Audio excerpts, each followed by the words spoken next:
Hi there! In this video I go over each of the 5-star characters available during CZN's playtest, giving you a brief overview of their kits to establish potential reroll targets, whether you base it on their gameplay or presumed meta value. Since the developers will likely make adjustments before launch, I won't dive too deep into specific cards or upgrades. Instead, I'll focus on each character's general playstyle and utility. Keep in mind that all of this is based on early game experience, so it's simply guesswork how well the damage dealers scale into the late game. At the end, I will approximate a tier list for easy reference, but take it, and any other one you see, with a massive grain of salt. Every character was viable in their own way, providing you with the freedom to choose based on preference without compromising on value. If I manage to find the time, I'll cover the 4-star characters in a separate video, since they are less relevant for rerolling. With that lengthy preamble out of the way, let's get into it. Khalipe is a defense scaling vanguard of the light/instinct element who was an absolute powerhouse during the beta. Her gameplay revolves around high-cost cards that can be chained for massive AoE and tenacity damage, as well as shield generation. The core of her deck is this card, Vulture Launch or Ejection, which both deals damage and grants a shield, coming at the hefty cost of 3 AP. It has 3 tags which ensure that it doesn't just become a brick in your hand. First, when another 2-cost or higher card is played, cards with the Celestial tag activate as well. After the activation, it returns from the graveyard to the hand due to retrieve. Then, Retain carries over the card to the next round. The retrieve effect is removed after occurring once, so you can't loop this infinitely, but the retain effect ensures that you can keep Vulture Launch in hand when there's no opportunity for you to trigger Celestial. This makes her quite AP efficient, because you're getting the benefit out of a card without having to pay its cost. Note that Khalipe obtains Silver Veil when using Vulture Launch. Character core mechanics are often tracked by icons next to their pictures. In her case, reaching 3 stacks upgrades Vulture Launch for 1 use, but let's not dwell on the details since her kit might get adjusted. It just illustrates how central the card is to her kit. When not in hand, she can draw it via this card and simultaneously cast a shield. Her ultimate creates a base version of the card which essentially allows you to duplicate Vulture Launch in your deck. Here, she has 4 cards with the Celestial tag in hand. Playing 1 activates all of them, unleashing 2 big AoE attacks while generating a meaty shield. If you're not yet convinced of her power, here's another one of her cards that mixes 2 effects, tenacity damage and shielding. The tenacity damage is fixed, meaning it disregards elemental advantage. Against these opponents, the skill eliminates 2 out of 3 bars of their break gauges. By breaking all 4 targets, the skill restores 4 AP after having cost 2. Khalipe stood out from the playtest because she was good at doing multiple things. Clear out groups of enemies with her AoE damage, create strong shields while doing so, and break tenacity for bursts of bonus AP. When fully leveraging the Celestial effect, she can even be highly cost effective. Moreover, she is not restricted by team building options, though she would prefer allies with 2 or higher cost cards. While she likely shines less on late game single target boss fights, she will trivialize a lot of the early content. If they don't change her significantly, she's the prime reroll target for a comfortable early game experience. Mei Lin is a single target focused striker of the fire/passion element with the unique ability to apply elemental weakness to her targets. This boosts both skill and tenacity damage, making her likely a core member of current and future passion teams. Her gameplay is straightforward as she kicks off a fight with this upgrade card that permanently grants her the aforementioned ability. The weakness gets applied after any of her attacks, and subsequent hits from any one of the passion element benefit from the bonus. Additional attacks will extend the duration of the weakness debuff. I've explained the importance of type advantage in my combat guide, so let me just briefly recap. Weakness damage is a final multiplier, increasing skill damage by 25% after all other bonuses have been applied. Then, in this side-by-side comparison, you can see the difference in tenacity damage between a type neutral and type advantage attack. Breaking an enemy restores energy or AP, which makes it highly relevant to the flow of combat. That said, Mei Lin is dedicated to her role as a breaker. She has a 0-cost card to ensure RNG doesn't swindle her out of attacks, and another skill which doubles her weakness damage and AP gain when breaking. She could also get upgrades for bonus tenacity damage and had good access to multi-hit attacks. Her ultimate was bugged during the playtest, but supposedly it would boost her own crit chance and damage. Overall, she excelled as a single target damage dealer and breaker. In particular when your roster is still limited and you can't field a lineup for every element, Mei Lin will be one of the most useful characters to have. There are multiple strong passion characters at launch, including 4 stars, so building a team around her should be simple enough.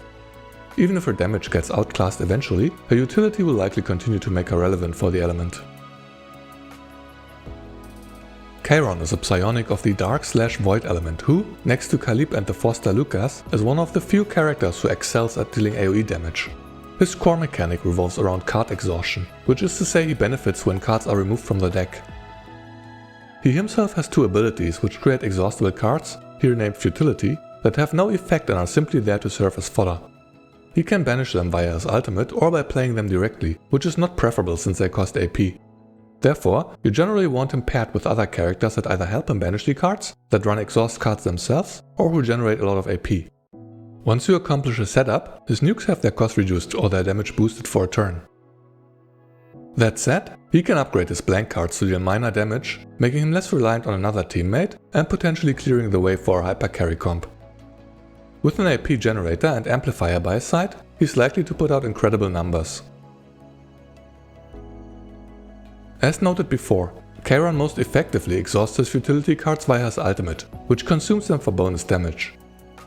Once you have his ultimate available, you will want one of his creation cards and as many of his nuking cards to unleash a turn of full-blown destruction. As for potential allies, the exhaust card tag is not particularly rare.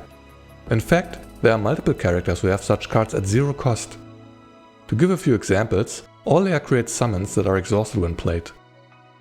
Bullet characters like Luke fall to the same category, though he can be less reliable.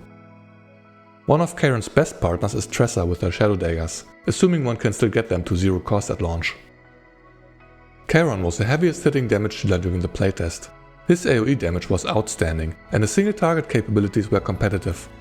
As a trade-off, his setup is more complicated than that of his peers, limiting his team building options. Nevertheless, with Ray and Tressa, he has 2 free decent 4-stars that help make him work right from the start. While pure damage dealers are the likeliest to get power crept, I'd expect Kayron to be one of the better characters for clearing content. Renoa is a hunter of the Dark/Void element that specializes in single target burst damage via extra attacks. She creates a bullet that, as other bullet cards, is exhausted when played. However, unlike other bullets, it can be sent to the graveyard, which triggers an extra attack. Therefore, she's incentivized to not use her bullets and build up as many of them as she can, so that more and more bonus attacks are unleashed as the battle progresses. Her whole kit revolves around these bullet cards, either to generate more bullets or by discarding them. Discarding the bullets triggers her extra actions and retains them in deck, while simultaneously boosting her attack cards. Her playstyle is on the slower side, but her abilities flow well and discarding cards is a cost-effective gimmick. Her setup is complete once 10 bullets are created, which is the card limit one can hold. Then, she can use her ultimate to draw all her bullets from the deck, after which she simply needs to end her turn to end the enemy in style. Of course, if the enemy survives, her bullets remain in deck, so you don't have to start over from the beginning. Her playstyle may not be well suited for shorter fights, but she's likely the best boss killer at launch. That said, many bosses have stacking buffs that need to be removed by attacking multiple times per turn. Unfortunately, out-of-turn attacks usually don't count, Renoa being the rare exception. Her extra attacks are treated like regular attacks, making her more effective at countering enemy mechanics than other damage dealers that rely on non-active attacks. Overall, she felt like a very solid, cost-effective and self-reliant damage dealer, imposing little to no team building restrictions. For the foreseeable future, I expect her to be one of the best characters to clear bossing content. Hugo is a hunter of the Wind/Order element that revolves around extra attack damage, though less bursty and more sustained than Renoa. He starts the battle by playing an upgrade card that grants him stacks of hunt commands whenever allies use non-attack cards. When he has at least one stack, which you can easily track via the crosshair symbol next to his picture, he will perform an extra attack when anyone, himself included, deals single target damage. Once triggered, a stack is consumed. Hunt command stacks up to 5 times and grants higher damage multipliers with more stacks. All of his kit is either about generating more stacks or buffing his extra attack damage, including his ultimate. When fully stacked and buffed up, he could reach impressive numbers during the beta.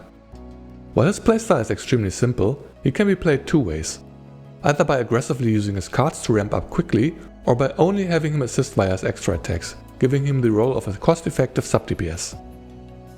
His team building options are fairly broad, since he only requires allies who use some non-attack cards, which most healers/supports do, and single target attacks, which is very common. While perhaps not as exciting as Renoa in her moments of full burst, his sustained damage makes him a decent choice for most content. Keep in mind though that Hugo's Hunt Commence, like most out-of-turn attacks, doesn't work in getting rid of certain boss mechanics. He did have a few multi-hit attacks though, somewhat remedying the issue. Veronica is a ranger of the fire/passion element who fully embraces the role of a sub-DPS. Her main mechanic revolves around her ballista cards, which, after playing her turn 1 upgrade card, she continues to automatically generate at the start of every turn. These are unplayable attack cards that are consumed for an extra attack when ending your turn. Her abilities boost her extra attack damage via stacks of reload, which can be tracked at the top with the arrow icon. Reload stacks up to 3 times, and each shot consumes 1 stack per target hit. She could increase the number of ballista cards per round and upgrade them to different variations. Here for instance, they changed to dealing AoE damage rather than randomly attacking a single enemy. With that, she turned into a serviceable AoE damage dealer that was able to chip down enemy groups without requiring AP after initial setup. Her ultimate further adds to this role by providing a defense-ignoring AoE attack that fully recharges her reload stacks. After her initial damage setup via her upgrade cards, she doesn't actually have any attack cards aside from her basic starter cards, which she'd rather remove from her deck entirely. Instead, she has skill cards that help cycle through the deck, in one case explicitly excluding her own cards from the draw. This makes her slot seamlessly into practically every lineup, in particular when supporting AP-hungry damage dealers that want to cycle their cards as quickly as possible. That said, I doubt she will be the best in slot choice for any team, but her hybrid role as a cost-effective sub-DPS and generic card cycler should make her viable in virtually all content and lineups. Her playstyle is also extremely beginner-friendly, as her mechanic doesn't require any attention. Magna is a defense-scaling vanguard of the water/justice element. Her kit is very simple and boils down to 2 things: shielding and counterattacks. Counterattack is a stacking buff that consumes 1 stack per instance of damage received to return the favor. Here, you see the enemy do a multi-hit attack, triggering a total of 5 counterattacks. The counter multipliers increase when the triggering attack was completely blocked, making teams built around this gimmick a worthwhile archetype. Moreover, she can upgrade her counters to deal AoE damage, so that she doesn't fall behind against larger enemy groups. She has multiple upgrade cards that ensure she continuously receives counter-attack stacks, as well as Crystallization, which is a buff that passively generates shields at the end of the team's turn. Her skills usually either create shields and/or grant counter stacks, fully locking her into this playstyle. Unfortunately, counterattacks, like most other out-of-turn attacks, were not able to strip enemy buffs. Assuming nothing's changed about that, the counterattack archetype isn't well suited for boss fights. That said, while she could slot into any lineup as a shielder, her best team included Maribel, who is essentially a slightly more offensive 4-star version of Magna, as well as Amir, who provides shields and damage mitigation as well as follow-up attacks upon shield application. This lineup is centered around meaty shields and lots of extra attacks, which made for an extremely safe playstyle. However, it could be slow at times when the enemy attack patterns weren't overly aggressive. Overall, Magna felt too locked into her niche archetype that didn't offer much flexibility when it came to building an optimal team around her. If her shield generation gets strong enough in the late game to withstand most enemy attacks, she could slot into practically any lineup though. Shields add a lot of comfort to the dungeon explorations, since they prevent mental stress accumulation. During the early game of the playtest, she was inferior to Khalipe in that role, and couldn't provide any amplification or break utility to make up for it. Nevertheless, if Khalipe gets rebalanced, Magna may become a worthwhile flex pick, irrespective of the counterattack gimmick. Orlea is a controller of the light/instinct element who supports the team with amplification, healing and a bit of damage. Her core gameplay revolves around summoning and evolving 3 types of creatures that come with different effects and rarities from 1 to 3 stars. When created, her creature cards usually start at either 1-star or 2-star rarity, depending on the ability. Once 2 creatures of the same rarity are in hand, they automatically fuse to the next higher rarity until they reach 3 stars. Each evolution upgrades their effects. Her summons come with the retain effect, meaning they remain in hand until played, after which they are removed from the deck. When retained, a secondary bonus effect activates. For instance, her 2-star Softie boosts all damage by 20% if played, or instead boosts the next attack card by 10% if retained. That way, Orlea gets a benefit out of her cards while waiting for their evolutions. Her Swiftie is simply an attack card that boosts its damage multiplier for each turn it remains in hand. To speed up the process, she could also activate the retain effects of her own cards in hand. Her attack summons could get to decent damage multipliers this way, though given the lengthy setup, I wouldn't call her much of a damage dealer, unless you plan to sacrifice her other utility for it. One downside to her mechanic is that the maximum card limit of 10 is easily reached with her on the lineup. Especially when other allies generate or retain cards, you could often run into situations where drawing cards was no longer possible. Of course, this is more of a beginner mistake, as you will learn to play around this limitation, but this is just to illustrate that she won't fit well into teams where multiple characters want space in your hand. While I was not particularly impressed with her damage or amplification, her ability to sustain the team was unrivaled. Her Tuffy card grants healing if retained or shield if played. With multiple high-ranked Tuffies in hand, she could essentially heal the team back to full health without any AP cost whatsoever. That said, her creature evolution gimmick is slow and not without risk. If Orlea goes into a mental breakdown, all of her summons are gone and you'll have to start over. Overall, I'm not convinced that her cards were effective enough to compensate for the downsides. If they tweak her kit so that she is able to juggle all 3 roles of Amplifier, Healer and Sub-DPS, she could become a universal asset for most teams. If she ends up just being a great healer, I'd rather not bother with her complex playstyle and instead just use Mika, a free 4-star that fills the role perfectly well. Rin is a striker of the Dark Void element and a selfish hyper-carry DPS. Her core mechanic revolves around the maintenance of her Dark Cloud stance, which she could activate via 2 of her cards. This stance remains active for as long as she is the only character who uses attack cards. To keep track of her state, you can inspect the sword icon next to her picture. The stance itself doesn't provide any bonuses, but grants her abilities additional effects or higher multipliers. While it was hard to gauge her damage output from an early game perspective, I would fully expect her to dish out impressive numbers in the later stages of the game. That said, she's a jealous woman that won't tolerate anyone besides her. When another attack card is played, her stance ends. This is problematic because without it she is mediocre at best. And no fancy animation helps her cause. She does have a card to retain Dark Cloud stance for a single turn, but that rarely makes a difference, as it would need a retain effect to be timed appropriately. Unfortunately, her ultimate doesn't grant her the stance either, so without an emergency button, you're at the mercy of card RNG. Therefore, she really wants to be paired with characters that rarely or never attack. Support characters are the likeliest candidates to perform well alongside her, for a comp that is all about buffing her damage, with skill and upgrade cards. Other noteworthy picks could be sub-DPS characters like Veronica or Hugo that use extra attacks to deal damage, which don't interfere with Rin's stance. Veronica may be especially tolerable for Rin, since she provides much needed utility via her additional card draws. Overall, Rin may be a bit rough to play in the early game, when she still lacks power and ideal partners. That said, she oozes the hyper-carry aura more than anyone, so I expect her to become highly relevant in CZN's late game, especially when new characters release that complement her playstyle. Luke is a hunter of the Wind/Order element and serves as another DPS character. He's one of 3 characters who use bullet cards as their main gimmick. Unlike Renoa, however, Luke generates different types of bullets, randomly selected from 5 possible options. His starter card required landing critical hits to create up to 2 bullets, which is awkward early on when characters lack reliable crit rate sources.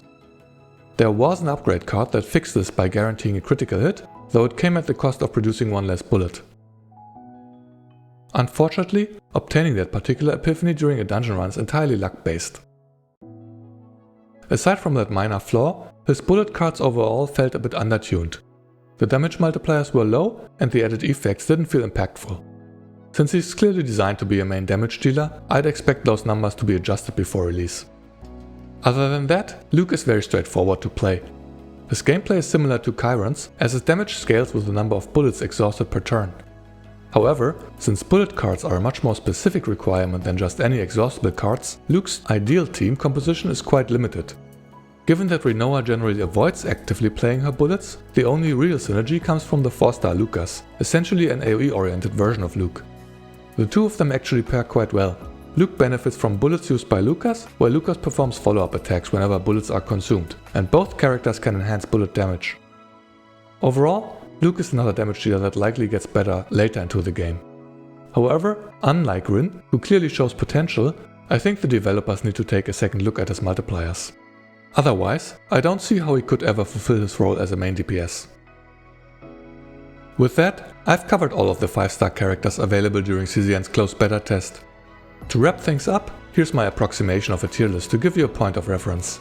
Keep in mind though that some kits may receive adjustments, so make sure to keep an eye out on launch day. For anyone who skipped ahead or wants a brief summary, let me give you the TLDR. Khalipe and Mei Lin rank above the rest, though for different reasons. Khalipe was by far the most powerful unit during the playtest, excelling in AoE damage, breaking and shielding. Unless her kit undergoes major adjustments, she's offering the smoothest early game experience. That said, I do expect some rebalancing, so don't go blindly rerolling for her. Mei Lin, on the other hand, stood out through her ability to apply fire/passion weakness to enemies, something no other unit could replicate. While she's a solid single target damage dealer and breaker in her own right, it's this unique utility that secures her place as a likely staple in passion teams for the foreseeable future. The middle tier contains characters that were well-rounded and performed convincingly in their respective roles. Kayron was perhaps the hardest hitting damage dealer overall, offering excellent AoE alongside strong single target damage. His numbers came at the cost of requiring more setup than others, and with no utility to speak of, I can't rightfully rank him higher. Renoa and Hugo are both highly self-reliant DPS characters built around the same gimmick, extra attacks. Renoa plays more as a burst DPS and is poised to become one of the most effective boss killers in the game, while Hugo leans towards sustained damage, potentially doubling as a cost-effective sub-DPS. Similarly, Veronica is another extra attack-oriented sub-DPS, though she's far more dedicated to that role, as she practically plays without any active attacks. Given her low AP consumption and ability to provide extra card draws, I can see her slot into virtually any team. However, she doesn't bring much synergy, so I expect her to remain more of a generalist pick rather than a best-in-slot choice. Magna is a shielder who deals damage through counterattacks. For optimal performance, she prefers teammates who provide additional shields or damage reduction, which somewhat limits her flexibility. That said, she still functions well as a general sustainer. Given how thoroughly she was outclassed by Khalipe, I placed her at the bottom of this tier, though that could easily change once we see the balance adjustments. The bottom tier includes characters that I believe could use a bit of rework, or perhaps just struggled to shine during the early game. Orlea is a support who blends multiple roles, sub-DPS, amplifier, and, most notably, an excellent healer. Her gimmick of summoning and evolving creatures can feel a bit slow, and it doesn't pair well with teammates who compete for hand space. Given these limitations, I'd expect more payoff for making her work, ideally by allowing her to more easily juggle all three of her roles. Rin is a selfish DPS and perhaps the clearest example of a hyper carry in the current roster. She needs to maintain her stance for optimal performance, which requires her allies to avoid actively attacking. Since her ability to enter that stance was somewhat limited during the playtest, she could feel awkward to play at times. Her damage numbers look promising though, so I fully expect her to scale well into the late game, especially once more characters release who can support her demanding playstyle. Finally, Luke is another main damage dealer focused entirely on using and buffing bullet cards. Since he works best alongside others who do the same, he currently has only one ideal partner, his brother Lucas. Unless more bullet-based characters appear in the future, his damage numbers will need some attention. Otherwise, I see little reason to pick him over other options. So there you have it. Assuming each character's general role and playstyle stay mostly intact, I hope this overview proved useful. Keep in mind that more characters might be available at launch, so if you don't see them here, it's anyone's guess how well they will perform. In any case, let me know which playstyle appeals to you most and which characters you're planning to go for. Best of luck with your rerolls. May the gacha god smile upon you. Thank you so much for watching. See you next time.